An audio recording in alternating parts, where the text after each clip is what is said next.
में एनडीए को बड़ी सफलता मिलेगी। उन्होंने कहा कि 5 प्रदेशों में होने वाले चुनाव में अप्रत्याशित चुनाव परिणाम देखने को मिलेंगे।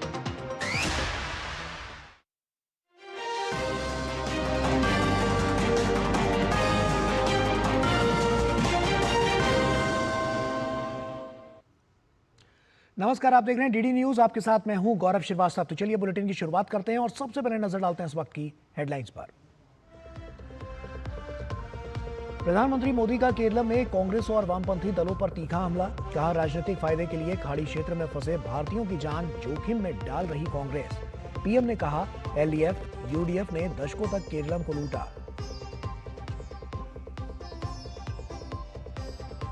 असम में गरजे अमित शाह। कहा, घुसपैठ रोकना ही काफी नहीं, हर अवैध प्रवासी को भेजना होगा वापस। असम में कांग्रेस ने अपने घोषणा पत्र में 5 गारंटियों का किया ऐलान। पश्चिम बंगाल में कांग्रेस ने 284 सीटों पर उतारे उम्मीदवार।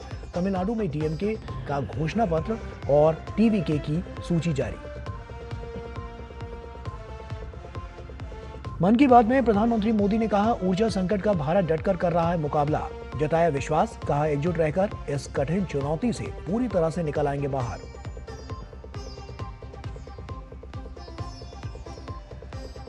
सरकार ने कहा, देश के सभी पेट्रोल पंपों पर पेट्रोल और डीजल का पर्याप्त भंडार उपलब्ध। एलपीजी की आपूर्ति सामान्य, जनता को अफवाहों पर विश्वास न करने की सलाह।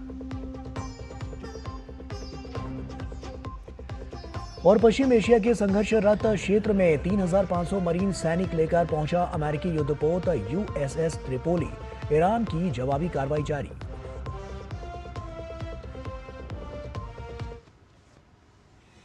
और आइए बुलेटिन की शुरुआत करते हैं और सबसे पहले बात चुनावी राज्यों की।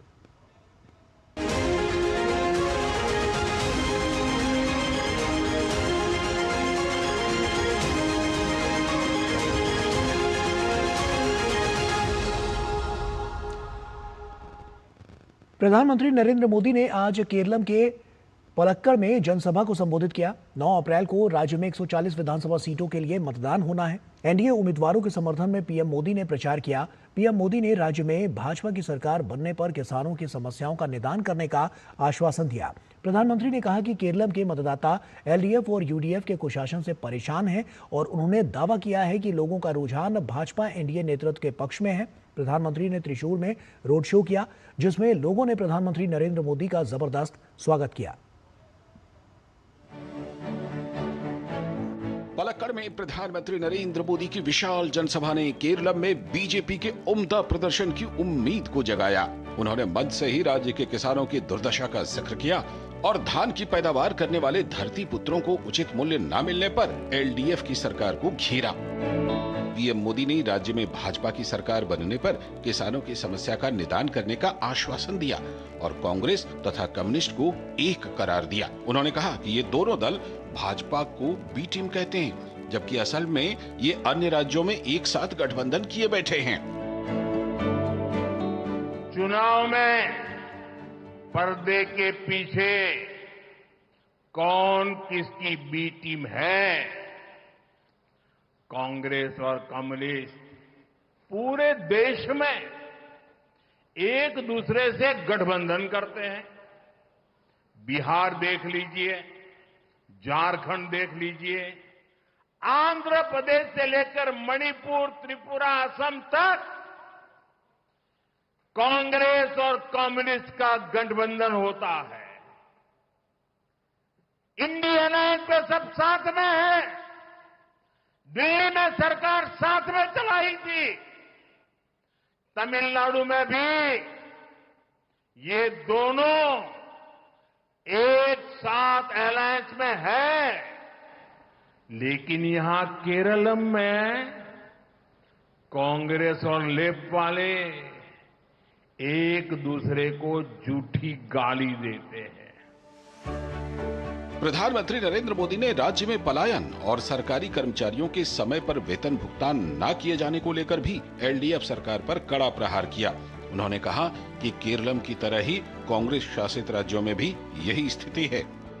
कांग्रेस और लेफ्ट का ट्रैक रिकॉर्ड रहा है, ये जहां सत्ता में आते हैं वहां सब चौपट करके ही जाते हैं। बंगाल में लेफ्ट ने क्या किया, ये पूरा देश जानता है। त्रिपुरा में लेफ्ट ने क्या किया, पूरा देश जानता है। कांग्रेस ने देश भर में क्या किया, ये भी सबने देखा है। विकास के ज्यादातर काम रुक गए हैं। हिमाचल प्रदेश भी अब आर्थिक संकट में है। यही कांग्रेस का गवर्नेंस मॉडल है। पीएम मोदी ने राज्य सरकार पर केंद्रीय निधियों के दुरुपयोग का भी आरोप लगाया। उन्होंने कहा कि यह केरलम की जनता का पैसा था जिसे लूट लिया गया। उन्होंने यह भी चेतावनी दी कि दोनों मोर्चे भाजपा के उदय से भयभीत हैं और कहा कि उनके गलत काम उजागर हो जाएंगे। विकास का वादा करते हुए पीएम मोदी ने कहा कि एनडीए सरकार लूटे गए धन को वापस लाएगी और केरलम में विकास को गति देगी। पीएम मोदी ने यह दावा किया कि भाजपा के नेतृत्व वाला गठबंधन केरलम में अगली सरकार बनाएगा, जिसका समर्थन रोड शो के दौरान भारी संख्या में मौजूद त्रिशूर की जनता ने किया।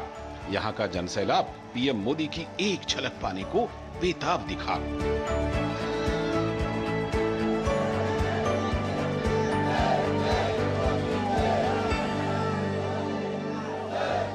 ब्यूरो इनपुट्स के साथ पलक्कड़ से धीरज और त्रिशूर से नीरज सिंह की report, DD news Keralam.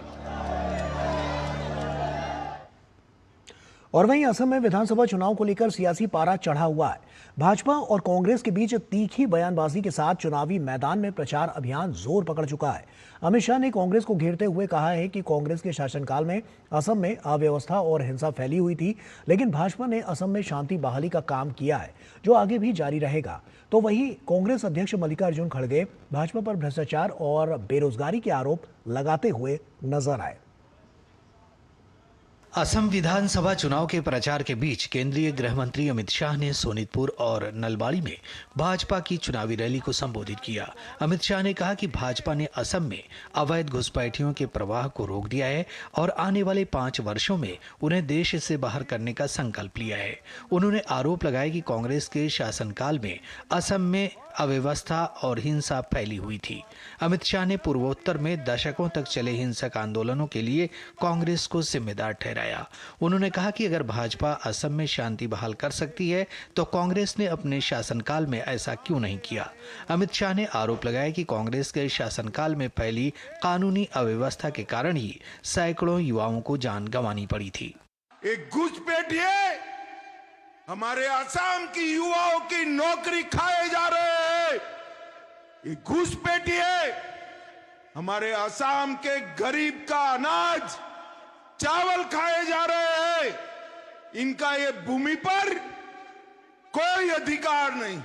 Congress को मैं पूछना चाहता हूं, अगर भारतीय जनता पार्टी बोडो के साथ, बोडोलैंड के युवाओं के साथ, हमारे आदिवासी भाइयों के साथ समझौता कर सकती है तो आप क्यों नहीं कर? क्योंकि आपकी पॉलिसी थी, आपकी नीति थी, झगड़ा कराओ और राज करो। इसके साथ ही गृह मंत्री अमित शाह ने देश में एसआईआर का विरोध करने को लेकर कांग्रेस और राहुल गांधी पर भी जमकर हमला बोला। अमित शाह ने कहा कि कांग्रेस के लिए राष्ट्र की सुरक्षा कभी मुद्दा नहीं थी। उन्होंने असम में यूसीसी लागू करने का वादा भी किया। भाजपा अध्यक्ष नितिन नवीन ने भी असम के जोनाई में जनता के सामने भाजपा की हैट्रिक जीत का दावा किया। उन्होंने कहा कि कांग्रेस के शासन में असम में केवल हिंसा और संघर्ष थे, लेकिन भाजपा के नेतृत्व में राज्य में विकास और शांति आई है। असम में पूरी तरह से भाजपा की सरकार के प्रति जनता में जो विश्वास दिख रहा है और माता बहनों जिस प्रकार से सहभागी बन रही हैं, वो स्पष्ट संदेश दे रहा है कि लगातार तीसरी बार असम में कमल खिलेगा। वहीं कांग्रेस अध्यक्ष मल्लिकार्जुन खड़गे ने भाजपा सरकार पर हमला बोला। खड़गे ने भाजपा के खिलाफ भ्रष्टाचार, बेरोजगारी और महंगाई को लेकर गंभीर आरोप लगाए। कांग्रेस ने असम के कायाकल्प के लिए अपने घोषणा पत्र में महिलाओं को नकद सहायता, स्वास्थ्य कवर और भूमि अधिकारों की गारंटी देने का वादा किया है। आज भाजपा और उनके सहयोगी दल आसाम के शासन को भ्रष्ट कर दी है। अरे डबल इंजन की सरकार, ये डबल लूट क्यों? इस बीच असम में भाजपा और कांग्रेस में जमकर आरोप प्रत्यारोप का दौर चल रहा है। कांग्रेस प्रदेश अध्यक्ष गौरव गोगोई ने जहां मुख्यमंत्री हिमंता बिस्वा शर्मा पर केवल धर्म आधारित बंटवारे की राजनीति करने का आरोप लगाया, तो वहीं सीएम हिमंता बिस्वा शर्मा ने भी कांग्रेस के शासनकाल में घुसपैठ और भ्रष्टाचार का मुद्दा जोरदार अंदाज में उठाया है। कांग्रेस और भाजपा के अलावा AIUDF जैसी पार्टियां भी चुनावी प्रचार में जुटी हुई हैं। Bureau report, DD news. और पश्चिम बंगाल में विधानसभा चुनाव को लेकर सियासी हलचल तेज हो गई है। आरोप प्रत्यारोप, अंदरूनी कलह और लगातार हो रहे राजनीतिक हमलों के बीच चुनावी मुकाबला और दिलचस्प होता जा रहा है। भाजपा द्वारा ममता सरकार के खिलाफ चार्जशीट पेश किए जाने के बाद TMC ने भी भाजपा के खिलाफ जवाबी चार्जशीट जारी की और भाजपा पर लोकतांत्रिक अधिकार छीनने का आरोप लगाए। वहीं कांग्रेस ने 284 सीटों पर अपने उम्मीदवारों की घोषणा भी कर दी है। पश्चिम बंगाल में विधानसभा चुनाव के प्रचार को लेकर गतिविधियां तेज होती जा रही हैं। केंद्रीय शिक्षा मंत्री धर्मेंद्र प्रधान ने पश्चिम बंगाल के नंदीग्राम में भाजपा कार्यकर्ताओं से संवाद किया। उन्होंने सोशल मीडिया प्लेटफॉर्म X पर कुछ तस्वीरें भी साझा की, जिसमें पश्चिम बंगाल में विपक्ष के नेता शुवेंदु अधिकारी नंदीग्राम में पार्टी के समर्पित कार्यकर्ताओं से संवाद करते हुए दिखाई दे रहे हैं। इस बीच केंद्रीय गृह मंत्री अमित शाह के कोलकाता दौरे के दौरान शनिवार तृणमूल कांग्रेस सरकार के खिलाफ चार्जशीट पेश किए जाने के बाद TMC ने भी भाजपा के खिलाफ जवाबी चार्जशीट जारी की। मुख्यमंत्री ममता बनर्जी ने कड़ी प्रतिक्रिया देते हुए भाजपा पर दंगे कराने और लोकतांत्रिक अधिकार छीनने के आरोप लगाए। भाजपा नेता दिलीप घोष ने कहा कि जैसे जैसे चुनाव नजदीक आ रहे हैं, TMC के चुनाव हारने की संभावनाएं बढ़ती जा रही हैं। यही वजह है कि ममता बनर्जी और अभिषेक बनर्जी अपनी जबान पर से नियंत्रण खोते जा रहे हैं। मैं चेतावनी दे रहा हूं, और अगर किसी को उम्मीदवार से कोई मतभेद है तो वो ये मान ले कि नवादा से उम्मीदवार अभिषेक बनर्जी हैं। जितना समय आगे आ रहा है, चुनाव को हारने का संभावना बढ़ रहा है, इसलिए ममता बनर्जी और अभिषेक बनर्जी का बोल बिगड़ रहा है। गलत सलत शब्दों का उपयोग कर रहे हैं, इसका कोई जवाब नहीं होता। इस बीच विधानसभा चुनाव से पहले तृणमूल कांग्रेस में अंदरूनी कलह चरम पर है। रविवार को मुर्शिदाबाद के नवदा में अभिषेक बनर्जी की सभा स्थली नवदा में ही दो गुटों के समर्थकों के बीच हाथापाई हो गई। TMC की अंदरूनी कलह की स्थिति यह है कि मुख्यमंत्री ममता बनर्जी और अभिषेक बनर्जी तक को कहना पड़ा कि उन्हें ही उम्मीदवार मानकर चुनाव में भाग लिया जाए।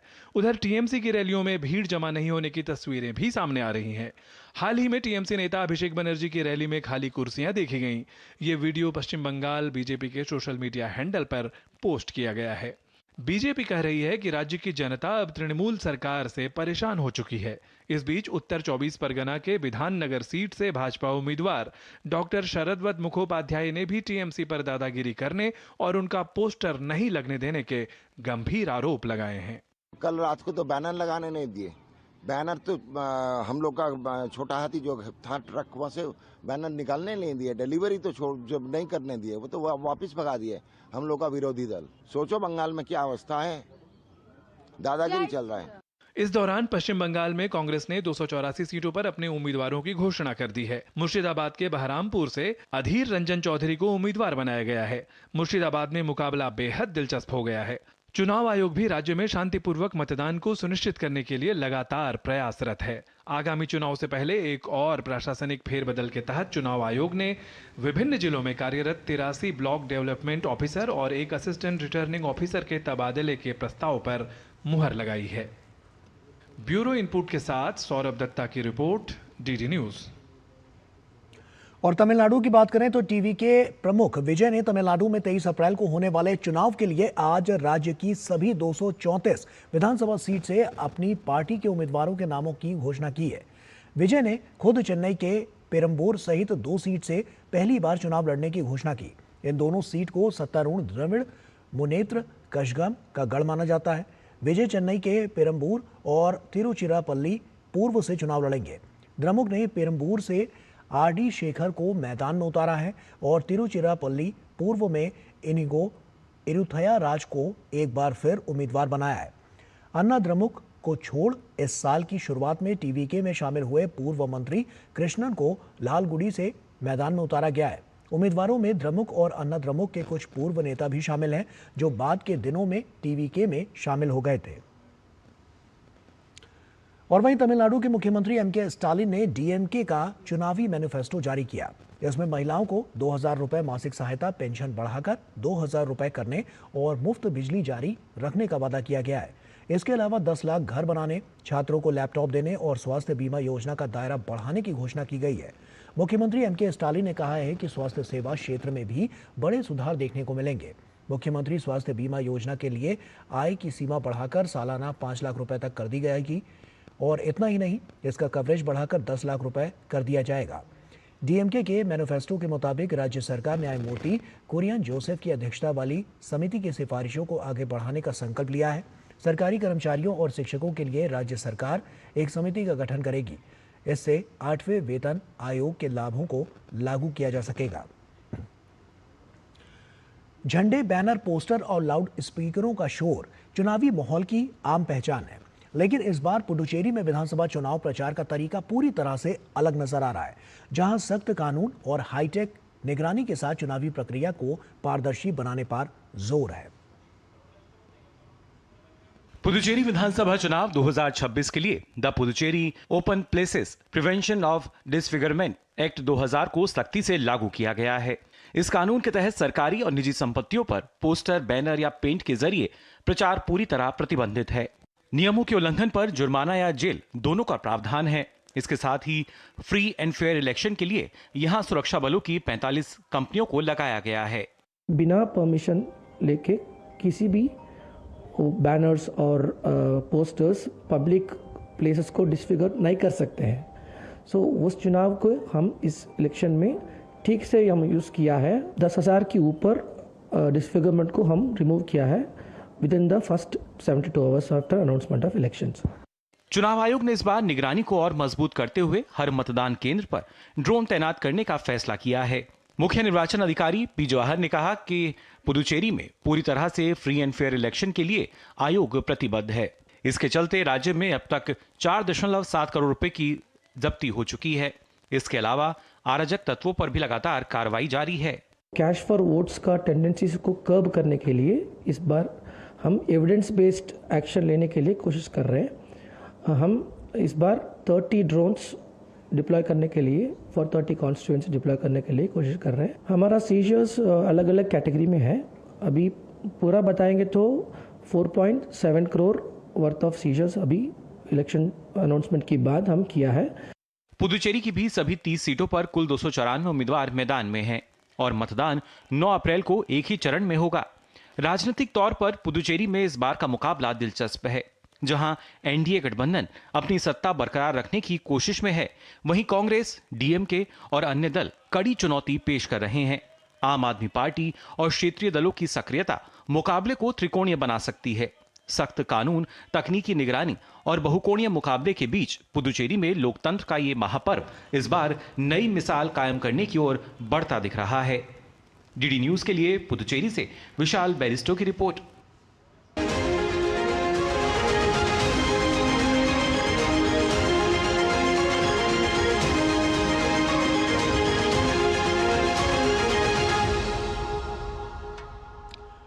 और प्रधानमंत्री नरेंद्र मोदी ने मन की बात कार्यक्रम के जरिए देश के कोने कोने में हो रहे प्रेरणादायक प्रयासों को देशवासियों के सामने रखा और इस बार उन्होंने युवाओं की भागीदारी से लेकर शिक्षा में नवाचार, जल संरक्षण की अनोखी पहलों से लेकर आत्मनिर्भरता की मिसाल बन रही महिला मछुआरों तक ऐसे कई उदाहरणों का जिक्र किया जो नए भारत की बदलती तस्वीर को दिखाते हैं। देखिए हमारी ये खास रिपोर्ट।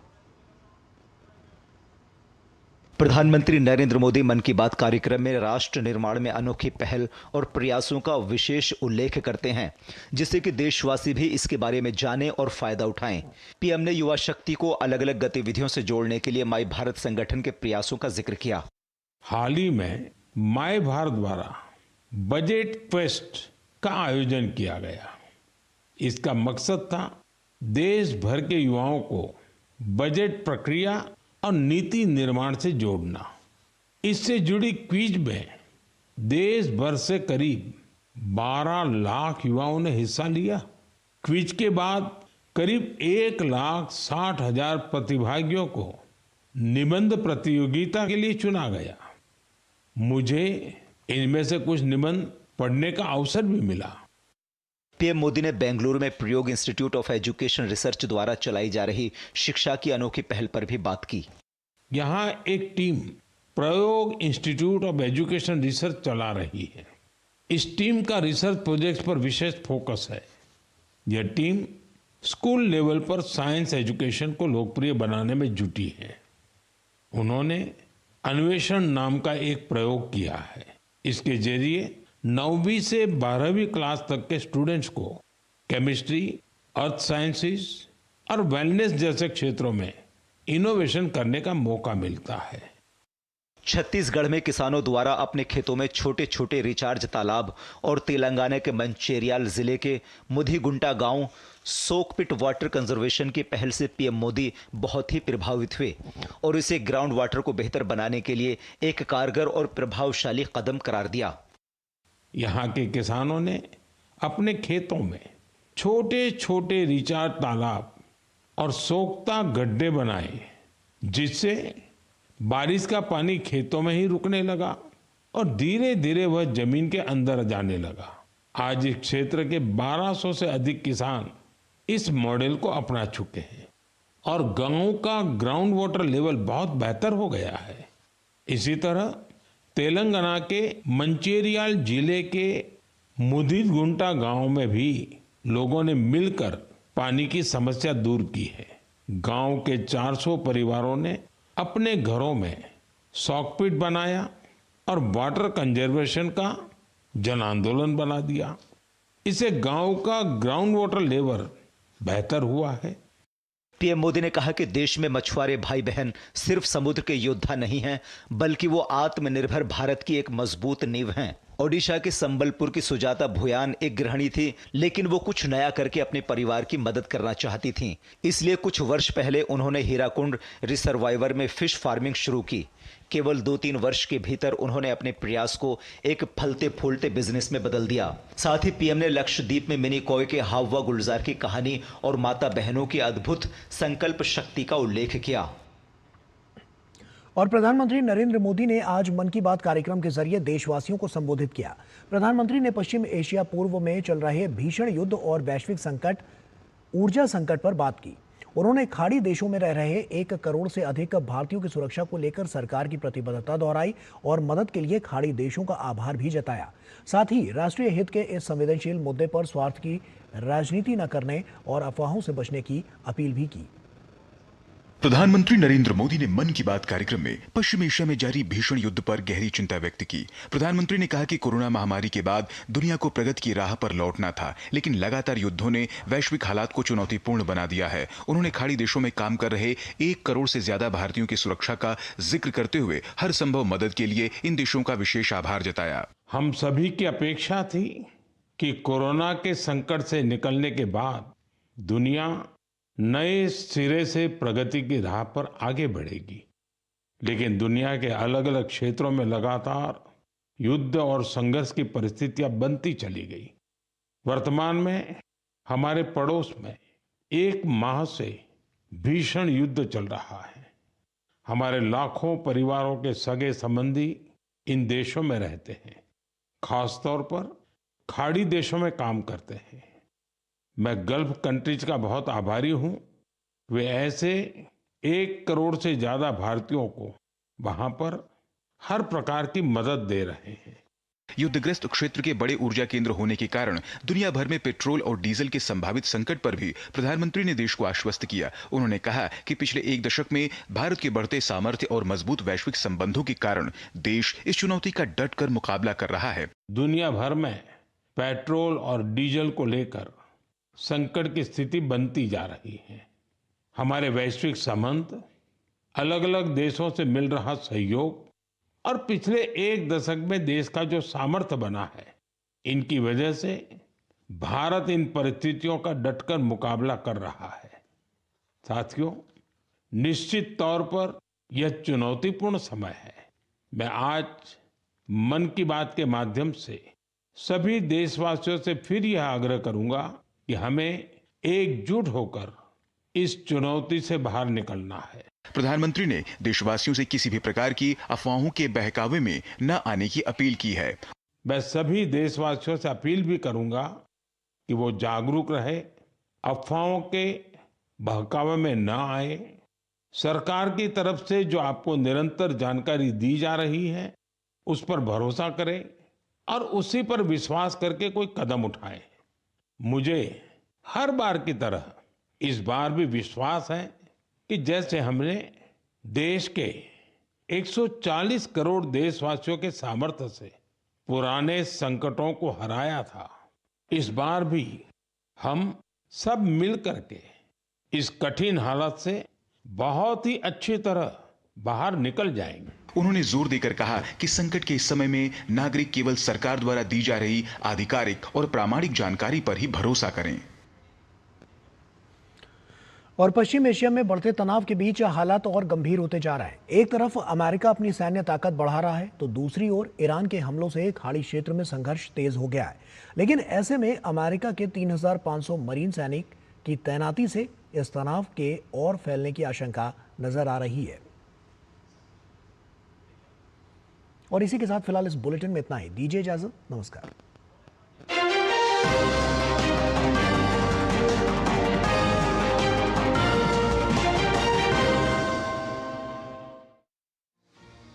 राष्ट्रपति भवन, आइए यहीं से